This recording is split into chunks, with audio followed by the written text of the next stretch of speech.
Hello everybody, this is Hi Car Reviews.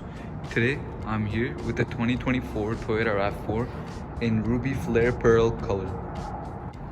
So this is the base model. This is an LE base model, which in my opinion isn't the best choice. I feel like the XLE is the best value for money option when it comes to the entire RAV4 lineup. But this color does look really good. This comes with 17-inch six-spoke hubcaps. I personally really like these hubcaps. They look much better than the XLE alloy wheels.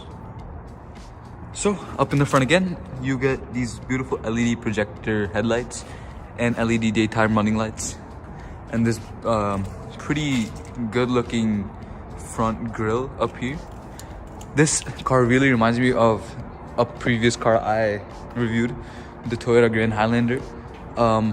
We have a Toyota Grand Highlander. My family owns one, and I feel like this is just a shrunken down version of the Toyota Grand Highlander.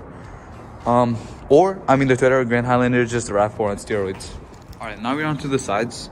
This side looks pretty good. It has a nice side profile. So these are some black plastic side mirrors, and you also get lane departure warning, and you get black fenders on the bottom, not color matched.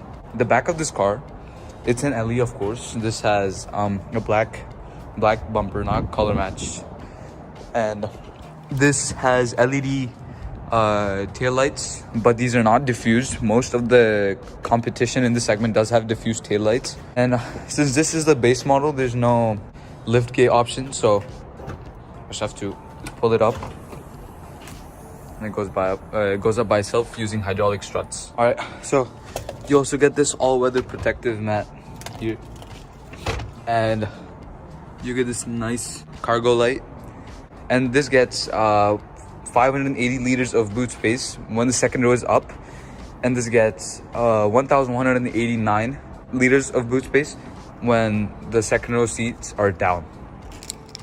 All right, we're here on the inside now. So in the inside, I have to admit, it feels very cheap. I get that this is a base model car, but it does feel extremely cheap even for that price. So this does not have a leather wrapped steering wheel. It's just boring plastic.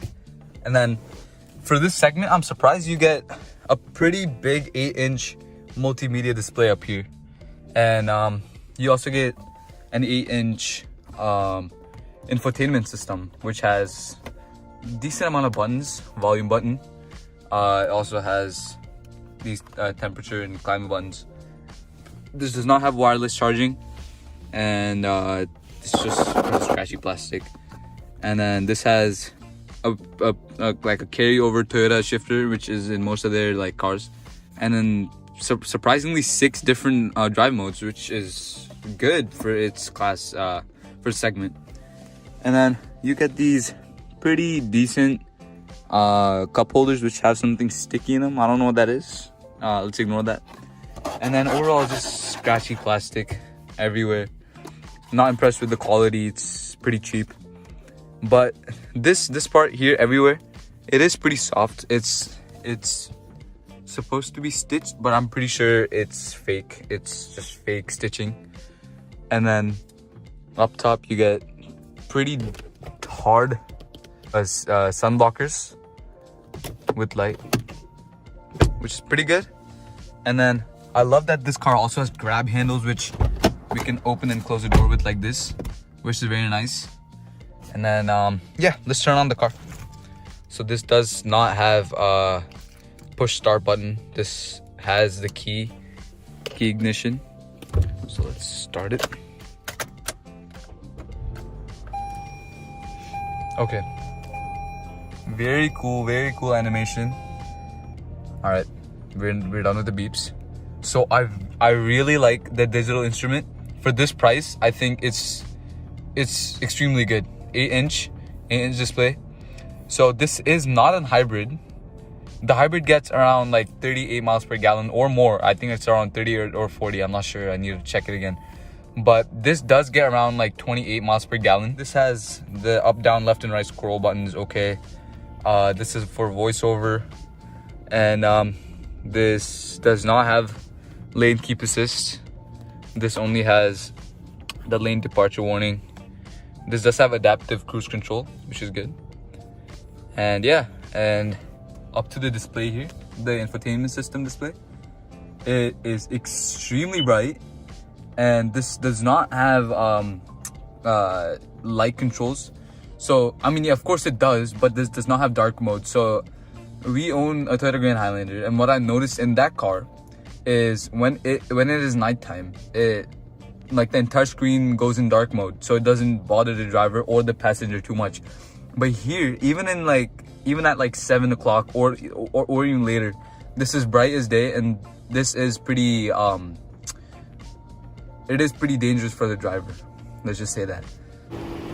All right, up here in the front, let's see how I can open this so I can show you guys the engine. All right, so I have made it in. So I don't think you guys can see it properly, but this does have a 2.5 liter 4-cylinder engine, which produces 203 horsepower and 183 pound-feet of torque. All right, let's go in the back. Let's see how it is for the rear passengers. Okay, so I'm around 5'9", and I fit properly. This does have blowers in the back. It's not controllable. It's not like any control buttons. It's just this. And again, fabric seats and scratchy plastic. Just the armrest is a little soft. I think that's Softex, Toyota Softex. Yeah, it's pretty good. I mean, it's plenty for like a 5-seater. All right, finally, let's hear how it sounds from the outside.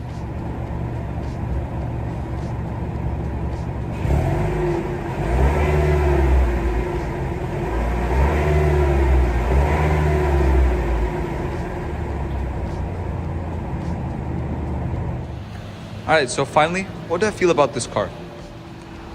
All right, so I feel like this is a pretty good car, but in my opinion, this is not my trim of choice. If I were to buy a Toyota Rav4, I would definitely buy the XLE or the Limited.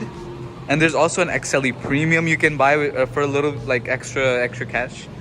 But in my opinion, if you're looking for extremely cheap like a mid-size crossover, I feel like this is an amazing option. It doesn't have like too many of present car amenities. This does provide reliability. It's one of the most reliable cars out there. It is very simple, very generic, but it can get you till about 400, 500,000 miles. All right, thank you so much for watching today's video. This is Hire Car Reviews, and I'll see you in another video.